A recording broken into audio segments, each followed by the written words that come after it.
జై శ్రీమన్నారాయణ. శ్రీమన్నారాయణ చరణం శరణం ప్రపద్యే. శ్రీమతే నారాయణాయ నమః. ఆపదాపహర్తారం దాతారం సర్వసంపదాం లోకాభిరామం శ్రీరామం భూయో భూయో నమామ్యహం. జ్ఞానానందమయం దేవం నిర్మలాస్ఫటికాకృతిం ఆధారం సర్వవిద్యానాం హయగ్రీవ ఉపాస్మహే. మనం ఇప్పుడు వీడియోలో రాహుగ్రహం 18 మే 2005 నుండి మీనం నుంచి కుంభరాశిలోకి మారుతున్నాడు. అంటే ఛాయాగ్రహాలైన రాహుకేతులు ఎప్పుడు కూడా వక్రగతిలోకి వెళ్తాయి, అంటే వెనక నుంచి ముందుకు వస్తాయి. అంటే మీనరాశి నుంచి కుంభరాశిలోకి ప్రవేశించడం అనేది జరుగుతుంది. అలా ప్రవేశించినప్పుడు వివిధ రాశుల వారికి కలిగే ఫలితాలు ఏ విధంగా ఉంటాయి? అయితే ఒక రాశి అంటే 3 నక్షత్రాలు.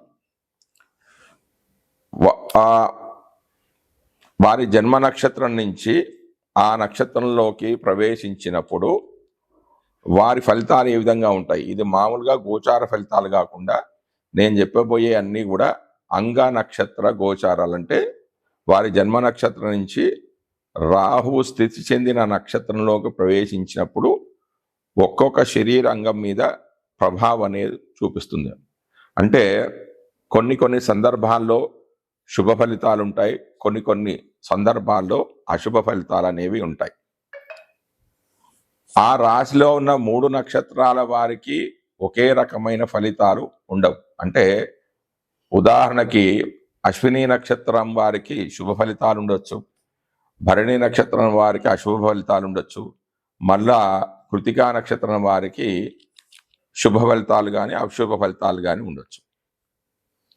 వాటిని ఆధారంగా చేసుకొని నేను ఇప్పుడు మీకు ఫలితాలు అనేవి చెప్పబోతున్నాను. ముందుగా అసలు రాహుకేతుల గురించి కొంచెం తెలుసుకునే ప్రయత్నం చేద్దాం. రాహుకేతువులు ఫలితాలు. పరాశర మహాముని బృహత్ పరాశర హోరలో 12 గ్రహాలను గురించి చెప్పడం జరిగింది. అవి ఏంటి? రవి, చంద్ర, కుజ, బుధ, గురు, శనులు, శుక్రుడు. ఇవి దృశ్య రూపంగా చెప్పాడు, అంటే ఇవి కంటికి కనిపిస్తాయి. 5 గ్రహాలు అదృశ్య రూపంగా చెప్పాడు, అంటే ఇవి కంటికి కనబడవు. అవి ఏంటంటే రాహువు, కేతువు, ధూమ, పరివేష, ఇంద్ర, ధనస్సు అనేవి ఖగోళంలో అంటే ఆకాశంలో చూడడానికి అస్సలు కనపడవు. ఈ 5 గ్రహాలలో రాహుకేతులకు జ్యోతిష్ శాస్త్రంలో విశేషమైన ప్రాముఖ్యత అనేది ఇవ్వబడింది. భూమి సూర్యుని చుట్టూ తిరుగు మార్గం, దీన్ని కక్ష అంటారు. ఈ కక్షకు కాంతి వృత్తం అని పేరు. చంద్రుడు భూమి చుట్టూ తిరుగుతున్నప్పుడు కలుగు చంద్రకక్ష ఈ కాంతి వృత్తాంతాన్ని 2 స్థానాలు అనగా 2 స్థాలు ఖండిస్తూ ఉంటుంది. చంద్రుడు దక్షిణ నుండి ఉత్తరానికి పోవు మార్గాలలో ఖండించు బిందువుకు రాహు అని పేరు. ఉత్తరము నుండి దక్షిణానికి పోవు మార్గంలో ఖండించు బిందువునకు కేతువు అనే పేరు. కాంతి వృత్తానికి చంద్రకక్షకు 5 భాగాల దూరంలో ఉంటుంది. ఇట్టి ఖండన బిందువులు సూర్యునికి తప్ప మిగిలిన 6 గ్రహాలకు కూడా ఉంటాయి. పురాణాల్లో ఈ రాహుకేతుల గురించి ఒక కథ కూడా ఉంది. అదే ఈ విషయాన్ని మన పూర్వులు చక్కగా ఒక కథ వలె అల్లారు. అదేంటంటే సూర్యుడు మహావిష్ణువు అన్నమాట. క్రాంతి మండలము విష్ణు చక్రము. చంద్రకక్ష క్రాంతి మండలమును ఖండించు బిందువులే రాహుకేతువులు. జ్యోతిష్ శాస్త్రంలో ఈ రాహుకేతువులకు విశేషమైన ప్రాముఖ్యత అనేది కల్పించబడింది. క్రాంతి మండలము భూమి పరిభ్రమించు మార్గము, సూర్యుని స్థానమును సూచిస్తూ ఉంటుంది. రెండవది మనము జన్మించే సమయంలో భూమి ఆకాశమున కలస్థానము, ఇది జన్మలగ్నంలో చెప్పబడుతూ ఉంటుంది. ఇవి నైసర్గిక పాపగ్రహాలుగా చెప్పబడ్డాయి. కానీ 3, 6, 11 స్థానాల్లో ఉన్నచో యోగిస్తూ ఉంటాయి. అయితే రాహు కేతువులు 10వ స్థానంలో కూడా యోగిస్తారు. వీరి నైసర్గిక శుభగ్రహాలతో కలిసి 3, 6, 11 స్థానాల్లో ఉన్నచో బాగా యోగిస్తూ ఉంటారు. శనివత్ రాహు కుజవత్ కేతు అని చెప్పబడింది. అంటే రాహు శనితో సమానుడు, కేతువు కుజునితో సమానుడు. రాహుకేతువులు 3, 6, 11 స్థానాల్లో ఉండి శుభుల చేత చూడబడినను యోగిస్తూ ఉంటారు. ఇవి ఛాయాగ్రహాలగుటచే స్వతంత్రంగా ఫలితాలు ఇవ్వజాలక ఎవరితో కలిసి ఉందురో, ఎవరి ఇంటిలో ఉందురో, ఎవరిచే బడుచుండురో వారిలో బలాధికము ఇచ్చు ఫలితములు ఇచ్చెదరని చెప్పబడింది. కానీ ఈ అభిప్రాయాన్ని కొందరు అంగీకరించడం లేదు. రాహుకేతువులకు కూడా ఉచ్చ స్వక్షేత్ర మిత్ర నీచ స్థానాలు కల్పించబడుటచే వారి స్థితిని బట్టి ఇతర గ్రహములకు వలనే ఫలితములు తెలియజేయవలనని చెప్పి ఉన్నారు.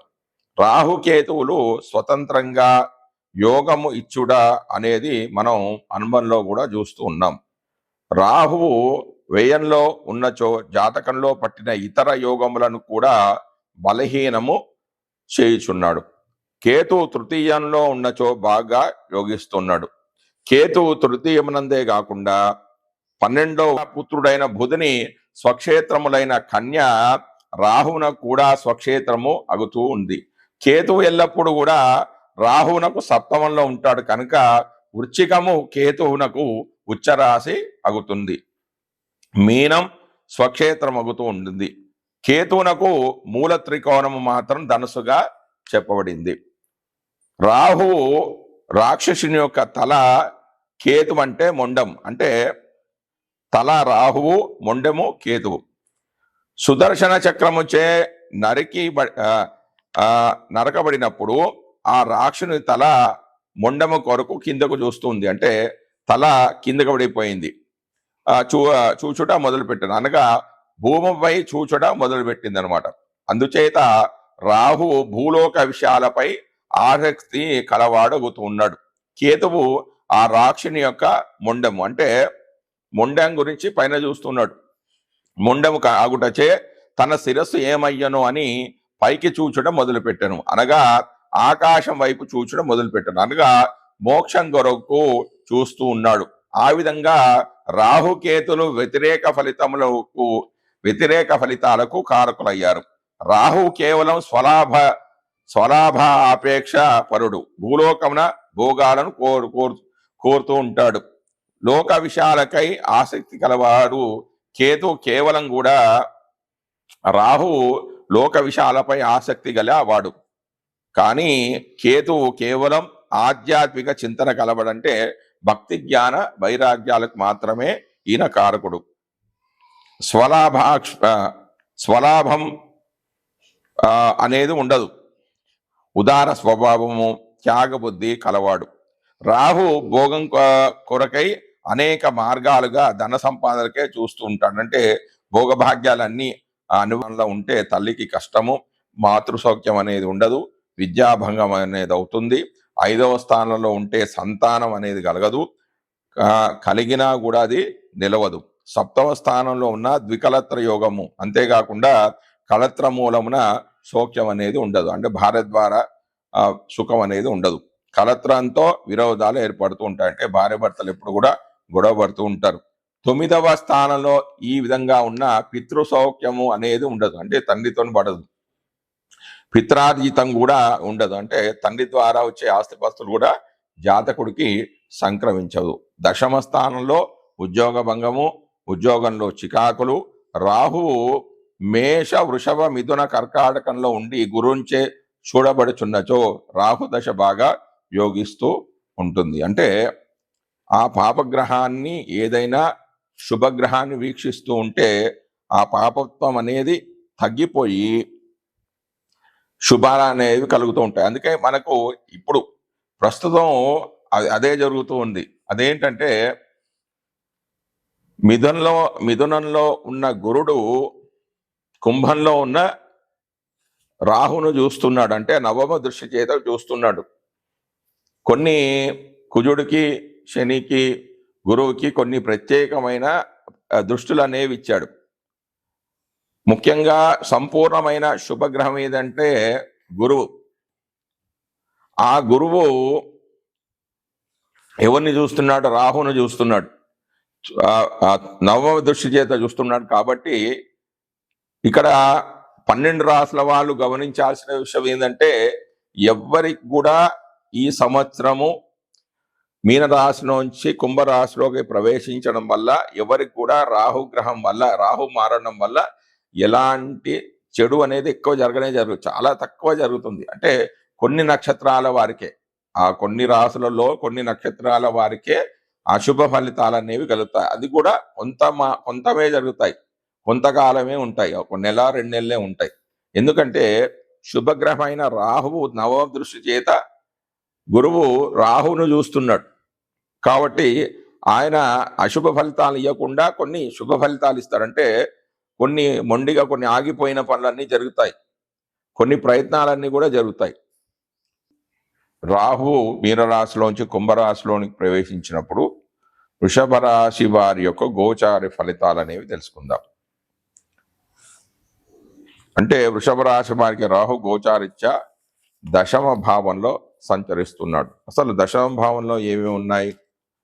రాజ్యం చాకాశ వృత్తించ మానం చైవ పితుస్త్రధ ప్రవాసస్య రుణస్యాపి వ్యోమస్థాన నిరీక్షణం. అంటే రాజ్యము, ఆకాశ వృత్తాంతము, వృత్తి, గౌరవము, తండ్రి, ప్రవాసము లేక పరదేశ వాసం అంటే వేరొక చోట నివాసం అనేది ఉండడం, రుణము, అధికారము, హోదా, పదవీ లాభము, వ్యాపారము, ఆజ్ఞాదులు మొదలైనవి దశమ భావంలో ఉంటాయి. 10వ ఇంట సంచరించే రాహువు శుభఫలదాత. ఇవి ఆ పై ఫలితాలే కాకుండా జాతకుడు మరికొన్ని శుభ ఫలితాలు పొందుతాడు. అంటే ఇంతకుముందు వృత్తిలో ఉన్న ఇబ్బందులు ఏమైనా ఉంటే తొలగిపోతాయి, గౌరవ మర్యాదలు అనేవి పెరుగుతాయి, పిత్రాదీతం అనేది లభిస్తుంది, విదేశీ ప్రయాణాలు